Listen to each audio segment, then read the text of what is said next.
मुसलमान को धोखा देना, मुसलमान को इजी लेना और ये चीजों को बस उनसे महरूम रखना, ये चीज छोड़ दो चीटिया।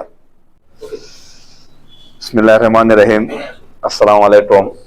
आप सब यहाँ पे आए, अपना टाइम निकाल के बहुत बहुत शुक्रिया। मैं कुछ खुसूसी और इम्पोर्टेंट इश्यूज को आपके सहारे से लेके तमाम आवाम, तेलंगाना की आवाम के लिए कुछ इश्यूज को एनलाइटन करना चाहता हूँ कि पिछले 10 साल में बीआरएस पार्टी किस तरीके से, किस लिहाज से मुसलमानों को धोखा देके आई है, कितना मुसलसल धोखा दिए, और हर चीज एविडेंस के साथ में दिखाता हूँ। आपसे भी गुजारिश है कि मैं जो एविडेंस दिया उसको आप डिटेल में तहकीक करके आप टेलीकास्ट कीजिए या पब्लिक के बीच में ले जाइए। कोई भी चीज बिना सबूत के, बिना बेबुनियाद चीज में बात नहीं करता, कभी किया नहीं, कभी करता भी नहीं। तो हर चीज जो पेपर में कवरेज हुई वो टाइम पे, उसके सहारे से ही आपको मैं बताऊंगा। झूठे वादे मुसलमान को जिस तरीके से धोखे दिए, सबसे पहले 12% रिजर्वेशन 9 नवंबर 2017 में किया गया वादा असेंबली के डयास से बोले, असेंबली के प्लेटफॉर्म से बोले कि हम 12% मुस्लिम रिजर्वेशन देंगे और चाहे कुछ भी हो जाए, मैं किसी से भी लड़ना पड़े तो भी लड़ूंगा और इसको मैं लाऊंगा बोल के बोले। ना वो लड़े, ना लाए, ना इसकी पहल भी किए, ना कभी जाके वो प्रेसिडेंट ऑफ इंडिया से इस सिलसिले में मिले। ये सबसे बड़ा धोखा मुसलमानों को दिए। जो पिछले 4% रिजर्वेशन जो मुस्लिम को राशिदी के पीरियड में दिए, वही मुसलसिल वही रिजर्वेशन मुस्लिम के लिए चल रहा है। उसके सहारे तमाम अपने भाई बहन तकरीबन लोग मेडिकल में, इंजीनियरिंग में सीट्स हासिल कर रहे हैं। वही 4% रिजर्वेशन जो कांग्रेस दिया उस पे ही अब जो रिजर्वेशन चल रहा है मुस्लिम के लिए वो 80 है। इनका 12% रिजर्वेशन आया नहीं, ना गया, ना कुछ हुआ। 12% और 4% में 1% इजाफा भी नहीं किए। 12 तो दूर की बात है। ये भी मेरे मुसलमान भाई बहन इसको खुसूसी इस पे सोचना चाहिए। और सबसे बड़ी गहरी साजिश के तहत जो नुकसान मुसलमानों को पहुंचा है वो 8 मस्जिदें शहीद किए, बुलडोजर चलाए उस पर। और इसके लिए भी आपको मैं प्रॉपर पेपर के साथ, न्यूज़पेपर में जो आया उसके साथ दिखा रहा हूं। आप देख लीजिए कि किस तरीके से मुसलमानों के मस्जिदों पे बुलडोजर चलाए। केसीआर की गवर्नमेंट सिर्फ बुलडोजर एक्सपर्ट गवर्नमेंट थी और वो बुलडोजर सिर्फ मुसलमानों के इबादत जहां पे ही चलते थे, चाहे वो सिरडेट की मस्जिद और सिरडेट की मस्जिद में बुलडोजर तो छोड़ो, बुलडोजर चले बाद में विजिट करने के वास्ते भी मौका नहीं दिए। कितनी आलीशान मस्जिद थी, उसको लाके छोटी सी मस्जिद बना दिए। उसमें हम हुकूमत में आए बाद में उल्टा एक्स्ट्रा वजू खाना बनाया, उसको उल्टा एक्स्ट्रा शेड डाल के दिए। हम हमारे पर्सनल फंड से दिए सो है, वो भी कुछ अपने लोगों को रिक्वेस्ट किया तो लोग खुद आगे आके वो मस्जिद को एक्सटेंशन, मस्जिद में जो पानी की जो किल्लत थी, जो वजू खाने की किल्लत थी, वो बना के दिए। तो इतनी बड़ी मस्जिद छोटी सी मस्जिद बना के वो भी सिरडेट के बाहर, हुदूद के बाहर रख दिए। पहले थी मस्जिद हुदूद के, सिरडेट के अंदर थी मस्जिद, उसको बाहर लाके कर दिए। ये केसीआर का सबसे बड़ा कारनामा है। वही वजह है, यही आज मस्जिद की जिम्मेदारी की जो हरकत किए उन्होंने, जो गलत काम किए, अल्लाह की मार पड़ी, उन्होंने अपने कुर्सी से हाथ धोना पड़ा। अगर वो ये नुकसान नहीं करते तो शायद कुछ और अंजाम होता था। ये नुकसान करे, जितने 8 मस्जिद किए, 8 पुश्ते उनकी तभी सियासत में सीएम नहीं बन सकते। और एक बोलते हुए तकलीफ हो रही, क्योंकि मैं समझ सकता हूं जिनके घर में ये हादसा हुआ उनके दिल पे क्या बीती होंगी। नौजवान बच्चे आलर एनकाउंटर में जिस तरीके से हथकड़ी में थे, कहीं जा नहीं सकते थे, हिल नहीं सकते थे, उनका एनकाउंटर कराया गया। ये बच्चों को अभी तक इंसाफ नहीं मिला। और मैं ये इस हुकूमत में मैं डेफिनेटली सीएम साहब को एक रिप्रेजेंटेशन दूंगा, इस पर डिटेल इंक्वायरी कराऊंगा। वो टाइम पे जो जो जिम्मेदार थे पॉलिटिशियंस, उनके ऊपर एक्शन लेने के लिए मैं सीएम साहब को इसका मुताबला करूंगा। डेफिनेटली ये लोग को जस्टिस होना है, जस्टिस करवाएंगे। और इस जस्टिस के लिए मैं चाहता हूं कि तेलंगाना का हर नौजवान बच्चा, हर मुसलमान इसमें मेरा साथ दे। इसमें ये लोग को अपन इंसाफ दिलाने की जिम्मेदारी है। अब और एक सबसे बड़ी बात ये बोले कि इस्लामिक सेंटर बनाऊंगा, ये बनाऊंगा, वो बनाऊंगा। वो अपने जाती मफाद के लिए क्या क्या बना लिया आप तो सबको मालूम है। मैं कोई किसी के कम्युनिटी के बारे में बोल नहीं सकता, पर मेरे कम्युनिटी में जो नाइंसाफी हुई, इस्लामिक सेंटर तो 42 करोड़ सैंक्शन करके बना तो मुझे बोले, ये भी असेंबली में ही बोले। ये जितने भी झूठ बोलते हैं पूरे असेंबली में ही बोलते, ये कहीं यहां वहां नहीं बोलते, असेंबली में झूठ बोलते। दूसरे दिन पेपर में आता, उसका आज तक पेपर पे ही रहा, वहां पे भी जाके देखो ना, उसका कोई पुरसाने हाल भी नहीं है। और एक चीज जो हमारी अपनी मिल्कियत है, जो हर मुसलमान का हक है, वो है वक्फ की जमीन। हमारे बड़े बुजुर्ग जो वक्फ करते, जो वक्फ किए, उसकी जायदाद के कैसे धज्जियां उड़ाए केसीआर गवर्नमेंट, ये एक ही सबूत आपके सामने है। जब वो 2014 में वक्फ जब सीएम बने, जब 77,538 एकड़ जमीन थी, जब वो कुर्सी से हटे 57,426 जमीन गायब हो गई वक्फ के रिकॉर्ड से। ये भी आपको प्रॉपर एविडेंस के साथ में मैं दे रहा हूं। इसका डिटेल स्टेप पे भी डिटेल इंक्वायरी करवाते, और जो नाजायज वक्फ की जमीन पे कब्जे पे जो काबिज है, उनको सबको वहां से निकाल कर वो जमीन वापस लेते, जो मुसलमान का हक है, जो बराबर जिसको जाना है उसको जाएगा। क्योंकि दरगाह हुसैन शाह वली की जो केस था, वो केस में एफिडेविट था सुप्रीम कोर्ट में केसीआर कि ये जमीन वक्फ की न होती, रेवेन्यू लैंड है बोल के। इतने तो धोखेबाजी मुसलमान के साथ केसीआर किए।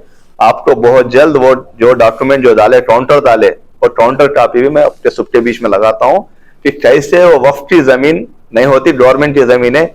सेम उसी तरह उनके फर्जन केटीआर हाल ही में शेखपेट में जो खबरस्तान दिया गया वक्फ की डिजिट के हिसाब से, वो वक्फ की जमीन है, डिफेंस की जमीन है बोलते। उनके वालिद साहब बोलते दरगाह की जमीन वक्फ की नहीं है, रेवेन्यू की है बोलते। बहरहाल ये लोग बाप बेटे हमेशा वक्फ की जायदाद के खिलाफ ही थे। वक्फ की जायदाद कभी भी मुसलमान को उनका जो हक है उनको मिलने नहीं दे रहे, उनको हमेशा महरूम रख रहे। अल्हम्दुलिल्लाह मैं आपसे बोल के खुशी से बोल सकता हूं कि जो केटीआर ने जो बोला कि शेखपेट में जो खबरस्तान की जगह है डिफेंस की है, 2 दिन पहले डिफेंस, रेवेन्यू, वक्फ बोर्ड तीनों मिलकर ज्वाइंट सर्वे किए। शायद वीडियोस भी आपके पास आए होंगे, और वहां पे जाके देखिए, कब्जा भी सब सर्वे हो गया, लैंड हैंड ओवर हो गया, बोर्ड भी लगा दिए। वहां पे मस्जिद है, मस्जिद के साथ में देवयार्ड है बोल के प्रॉपर बोर्ड भी लगा दिए। वो लोग, मैं चाहता हूं कि आप लोग पर्सनली जाए, विजिट करिए, जाके उसका वीडियो लाके वो जो बेवकूफ जो बोले कि ये डिफेंस की जमीन है, उनको बताइए। और उनके पीछे जो अपने भाई उनके पीछे जो घूम रहे हैं, उनको भी मेरा एक मशवरा है कि आप मशवरे अच्छे दो, पर वक्फ की जमीन को गवर्नमेंट के हवाले करने में आप अपना साथ मत दो उनको। ये अपनी मिल्कियत है, अपने साथ ही रहना है, अपने आने वाले जनरेशन के लिए रहना है। अरे भाई साहब, आप सोच लो, सिटी में जमीन की किल्लत इतनी हो गई, अगर वक्फ की जमीन नहीं बचा लिया, अगर खबरस्तान नहीं बचा लिए, तो कहां पे दफनाते आप लोग ले आके? सोचना चाहिए। मैं जानता हूं, मेरे वक्फ बोर्ड चेयरमैन जानते हैं, हमारी तमाम कांग्रेस पार्टी जानती है कि हम इसको हासिल करके वक्फ की जमीन को खबरस्तान दिलाने के लिए शेखपेट वालों के लिए कितनी कोशिश की है, कितने उस पर जुस्तजू लगा के दिए। और तुम्हारा जो पार्टी का बीआरएस का लीडर है, उन्हें सीधा सीधा आके बोल देता कि वक्फ की नहीं है, डिफेंस की है। जबकि डिफेंस वाला भी नहीं बोला कि मेरी ये बोलते, वो बोला कि ज्वाइंट सर्वे करके जिसकी आना है वो लेंगे। और उससे पहले ये एडवांस होके वहां गए, क्या हुआ, गए तो डंडे मारे, ऐसे पने थे, बातें कर रहे केटीआर। ऐसे बेवकूफ बातें मत करो आप मुसलमान को ग्रांटेड मत लीजिए। मुसलमान बहुत ही संजीदगी से सोचते, अपना जो भी पॉलिटिकल डिसीजन रहता या कम्युनिटी डिसीजन रहता, बहुत ही सोच समझ के लेता, आपके बहकावे के बातों में नहीं आते। जिस तरीके से आपने जो मजाक उड़ाया शेखपेट का, उसका ही जवाब है। वहां पे जाके देखो, जो जमीन दिए थे वहां पे बोर्ड लगा हुआ है, जमीन अपने हवाले हुई है। इंशाल्लाह बहुत जल्द वहां पे अगर कुछ भी तकसीमात भी है तो वहां पे वो शुरू हो जाएंगे। तो कभी भी याद रखो, आप लोग जर्नलिस्ट वालों से ही बोलता हूं कि आप लोग क्वेश्चन करना, उनको भी क्वेश्चन करना, जो बुला के चाया पिला के जो सवाल करना है वो सवाल नहीं करे, जो नए सवाल करना है वो सवाल कर रहे। बहुत शर्म की बात है। और एक बात, दरगाह जहांगीर पीर उधर बोले कि मैं आपको वहां पे 50 करोड़ से डेवलप करता हूं बोल। कोई पूछे थे उनको कितने करोड़ से डेवलप करते बोल के, क्यों जाके मजाक उड़ा रहे जाके 50 करोड़ से डेवलप करता हूं बोल के, 50 रुपए भी नहीं लगाए वहां पे। और जाके खुद चादर चढ़ाए, ये भी मैं पेपर आपको दे रहा हूं। उस दिन डेट के साथ बोल रहा हूं, 10 नवंबर 2017 को दरगाह जहांगीर पीर पे जाके खुद चादर चढ़ाए। जहां की जमीन वही है, जहां का डेट वही है, जहां का दरवाजा वही है, ना 1 रुपया लगाए ना किए। इसके साथ में बोले अजमेर में रुबात बनाता हूं, यहां पे धोखा दिए वहां पे धोखा दिए। लफ्ज है, तुम धोखेबाज हो, धोखा ही देना तुम्हारी फितरतन है। और मुसलमान भाइयों समझ जाओ, अगर तुम इस धोखेबाजों के चाल में आओगे तो नुकसान अपना ही होगा।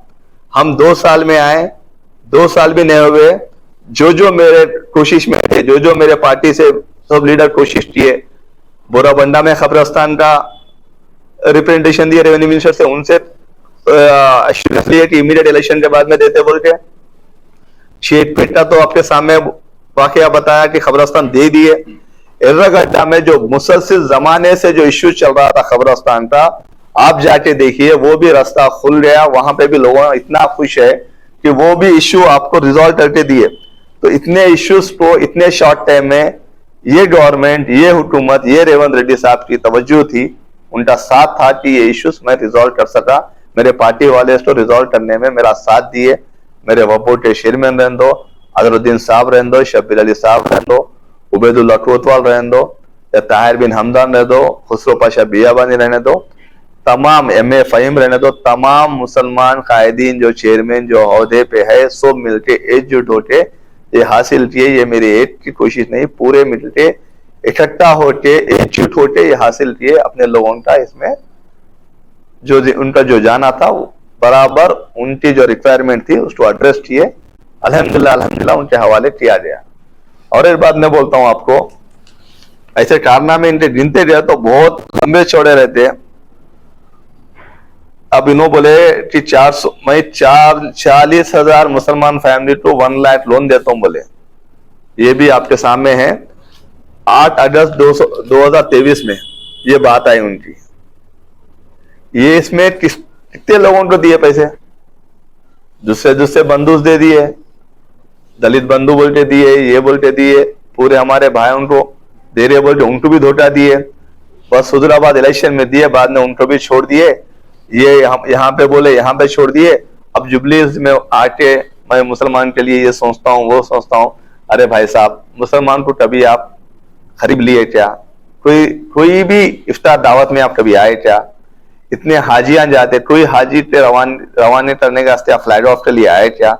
आपके वालिद साहब एक बार आए, बाद में क्या महसूस हुआ पता नहीं। मुसलमान तो पड़े हुए रहते, बोलते क्या सोचते नहीं मालूम। दोबारा कभी हज हाउस की तरफ मुंह उठा के देखे नहीं, ना उनके फर्जंद देखे। अब बोल रहे कि मुसलमान क्यों बोल रहे मुसलमान? जुबली सिलेक्शन है, उसके बाद में क्या करते आप? मुसलमान को छोड़ देते आप। ये आपकी फितरत है। और मुसलमान बहुत समझदार है, संजीदगी से सोचता, आपका साथ इस टाइम नहीं देता। क्योंकि 19 साल से एक छोटी सी चीज मैं बताता हूं आपको। मस्जिद तौहीद जो बड़ा मस्जिद है, बड़े बहुत तादाद में लोग नमाज पढ़ने आते, नमाज पढ़ते पढ़ते लोगों को गाड़ियां रोड पे आ जा रहे, लोग नमाज पढ़ते पढ़ते बाहर आ रहे, उतना पब्लिक रहता वहां पे।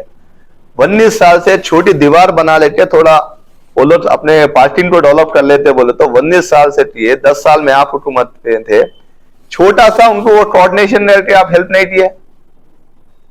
अल्हम्दुलिल्लाह यही रेवंत रेड्डी साहब, यही हुकूमत, यही यहीं के CM, यही अजहरुद्दीन साहब और साथ दिए। 2 दिन पहले वहां पे दीवार का काम शुरू हो गया। सब कुछ जो पूछे थे वहां पे हाई टेंशन वायर शिफ्टिंग के लिए पूछे, वो चेंज हुआ, जगह खुली, लोगों को आसानी हो रही। ऐसे काम करो आप, करके वोट पूछो। लेकिन मुसलमान को धोखा देना, मुसलमान को इजी लेना और ये चीजों को बस उनसे महरूम रखना, मुसलमान को धोखा देना, मुसलमान को इजी लेना और ये चीजों को बस उनसे महरूम रखना, ये चीज छोड़ दो। कीजिए आपको कोई मुसलमान तरक्की कर रहा तो आपको बर्दाश्त नहीं होता। सुबह शाम उठे बैठे मेरे बारे में मीडिया में बात कर रहे हैं आप। क्यों? तकलीफ क्या है कि एक मुसलमान जो बच्चा जो हुकूमत के साथ कोऑर्डिनेशन करके अपने लोगों का कुछ फायदा कर रहा है, वो आपको डाइजेस्ट नहीं हो रहा, आपको बर्दाश्त नहीं हो रहा। तो आप जहां मिले वहां मिले, मौका मिले तो आप मुझे गाली दे रहे।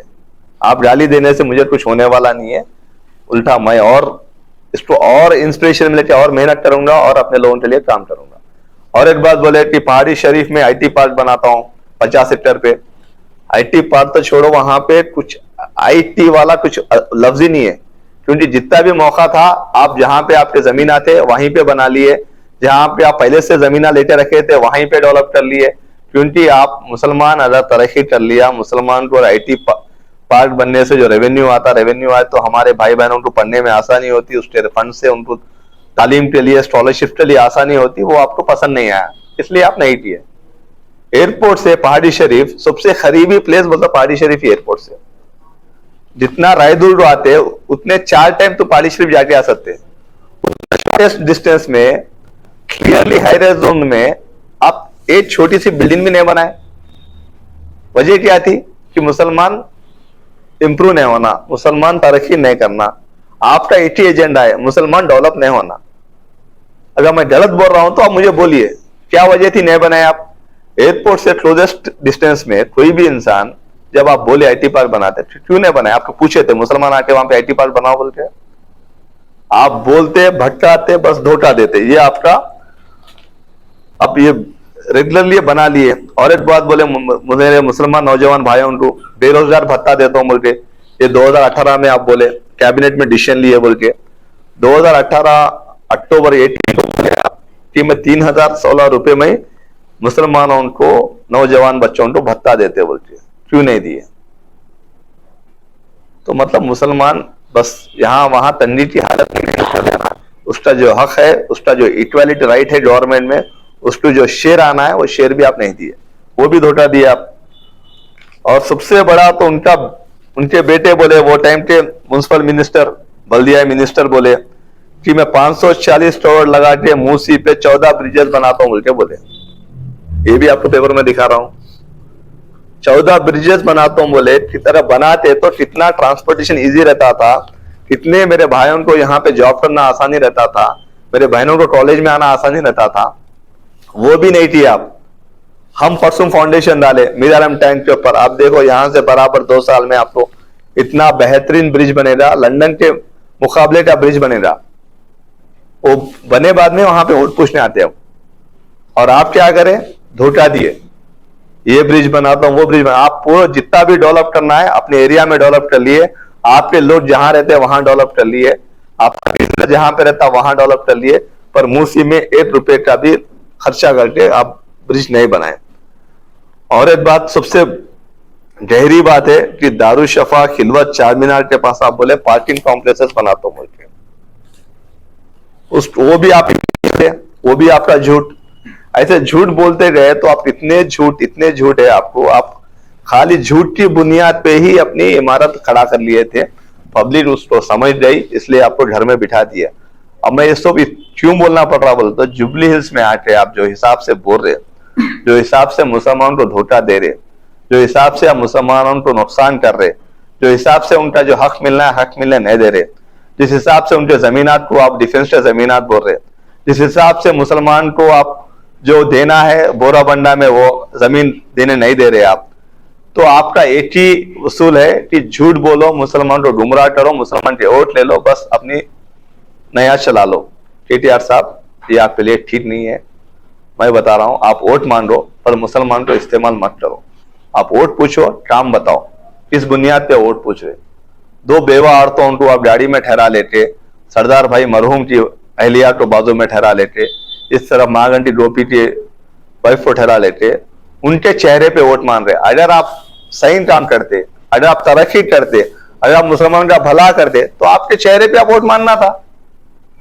अगर आपको जो भी 50-60 हजार वोट जो भी आएंगे, ये दोनों औरतों की वजह से जो मेरे बहनें हैं उनकी सूरत से ही वोट आना, आपकी सूरत से तो वो वोट भी नहीं आता। इसलिए आप ये दोनों उनको हर रैली में इस्तेमाल कर रहे। अगर आपको शिद्दत है, आपको क्लैरिटी है, वो लोग को पॉलिटिकल रिप्रेजेंटेशन देना है तो एमएलसी अनाउंस करना, एमएलसी अनाउंस देके आप करना था। आप जब आपकी सगी बहन ही आप पे इतना बड़ा इल्जाम लगाई, जब सगी बहन ही आपकी नहीं हुई तो बाहर वाले क्या होते केटीआर साहब आपके।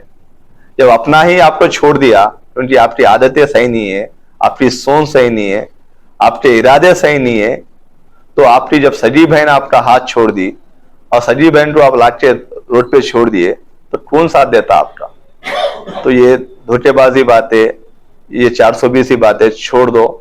मुसलमान को गुमराह मत करो।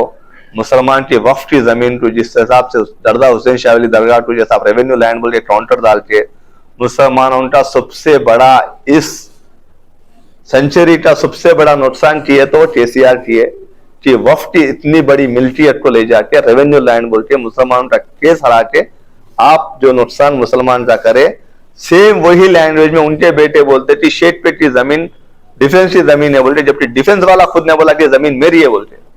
डिफेंस वाला बोला हम ज्वाइंट सर्वे करते, जिसकी जमीन वो लेते बोलते।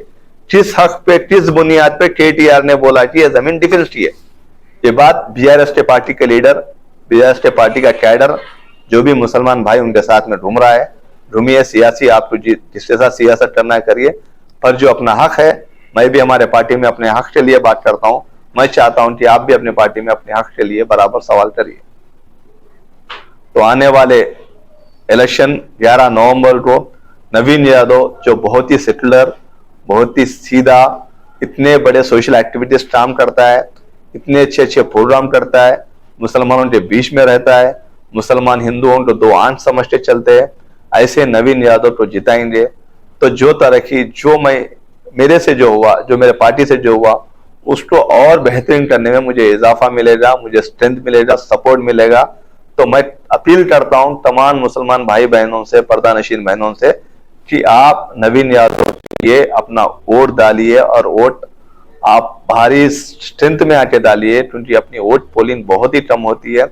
अपनी वोट पोलिंग कम होने से ही ये लोग, केटीआर जैसे लोग हमको इजी लेते, गुमराह करते रहते। तो आप निकलिए, वोट डालिए। अरे मैं ऐसे पार्टी में काम करता हूँ, मेरा लीडर ऐसे, मैं इसलिए मानता हूँ, राहुल गांधी अपने लीडर इसलिए मानता हूँ कि राहुल गांधी एक ऐसा लीडर है जो हमेशा मुसलसल नरेंद्र मोदी से लड़ते रहा, लड़ते रहेगा, कहीं पे भी कॉम्प्रोमाइज नहीं हुआ।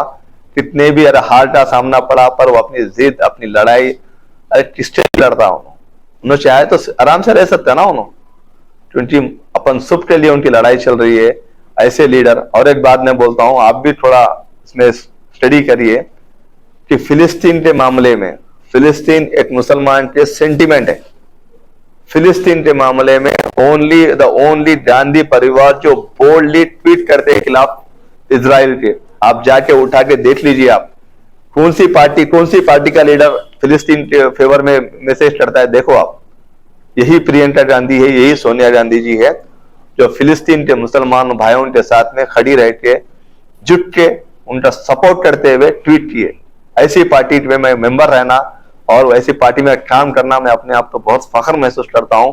यही मेरे कायद रेवंत रेड्डी साहब है, जो मुसलसल 2009 से जब से वो कोडंगल में जीते, हर साल 5 लोग को हज भेजते, 5 लोग को उम्रा भेजते। आप बताओ कौन से, मैं तो बोल सकता हूं कि मुसलमान एमएलए रह के भी ये स्कीम नहीं है जहां कोडंगल में 2009 से चलने तैयारी है। और वो भी जैसा करते हैं, उन्होंने ड्रा सिस्टम निकालते, हर मंडल से एक को भेजते, तो उनके पास 5 मंडल है, 5 मंडल से 5 लोग को हज को, 5 लोग को उम्रा को हर साल भेजते, 2009 से भेजते, आज सीएम है, आज भी भेजते वो। अरे परसों छोटा उनके पास इंसिडेंट हुआ, छोटा छिल्ले का इश्यू हुआ, तो वो खुद पर्सनली फील्ड पे जाके विजिट किए, क्या इश्यू हुआ, कब्रिस्तान की वॉल गिराए, छिल्ला हटा, क्या हुआ, उन्होंने खुद इंस्पेक्ट करके जाके वहां पे ऑफिसर्स को बुला के, इंस्टेंट देते, कमिटीज को बुला के, एश्योरेंस देते, कॉन्फिडेंस देते, बात करके उन्होंने वहां पे काम शुरू कराए। आप बताओ यहाँ के डेट में कारपोरेटर नहीं जाता? बताओ, उतनी बड़ी रेडिएट मस्जिद शहीद हुई, उस टाइम के होम मिनिस्टर के महमूद अली साहब विजिट किए वहां पे साइड पे, उनको इजाजत थी साइड पे जाने का? अरे जब मोइनाबाद में एक बेवकूफ, एक घटिया इंसान मस्जिद को धक्का पहुंचाया, मालूम है, तो 1 घंटे में मैं साइड पे गया। मैं तो छोड़ो, मेरे साथ में माइनॉरिटी उस टाइम के तफसीर इकबाल साहब, उन्होंने खुद फील्ड पे आए। आप बताइए कभी कोई ऐसा बीआरएस लीडर गया तो इस फील्ड पे? सिर्फ नुकसान करना मुसलमान का। मैं बोल रहा हूं, आप जाइए बोराबंडा में पूछिए, एर्रागड्डा में पूछिए, रहमत नगर में पूछिए, कहीं भी पूछिए, मुसलमानों को किसी उनकी आवाज सुनाने के लिए कोई सुन रही है पार्टी, वो कांग्रेस पार्टी उनकी बात सुन रही है। और हमारे अजहरुद्दीन जो माइनॉरिटी अखिलियत उनके मिनिस्टर है, ऐसे अच्छे इंसान है कि हर एक को बहुत ही प्यार से मिलते, और हर बात उन्हें सीएम को पहुंचाने से होती, सीएम के उतना राब्ता है। महमूद अली साहब को आदमी बहुत अच्छे हैं, पर वो भी मजबूर थे क्योंकि उनको केसीआर टाइम ही नहीं देता था, वो केटीआर टाइम ही नहीं देता था। उन्होंने बस उन्होंने होम मिनिस्टर बनाए, टोपी पहनाए, लाठी ले लिए, रेवेन्यू मिनिस्टर बनाए, कुर्सी पे बिठाए, पेन ले लिए, ना इधर पावर था ना उधर पावर था, तो इसलिए वहां पे कुछ भी अपना भला नहीं हो सका। ये 2 साल में हम क्या किए आपको बोला, इस करने के उस पे ही बुनियाद पे जुबलीज में हम वोट पूछ रहे, वरना हम वोट भी नहीं पूछते थे। मैं चाहता हूं कि हर कोई मुसलमान बाहर आए, नवीन यादव को सीरियल नंबर 2 पे अपना वोट दीजिए। कोई सवाल करना चाहे तो कर सकते हैं।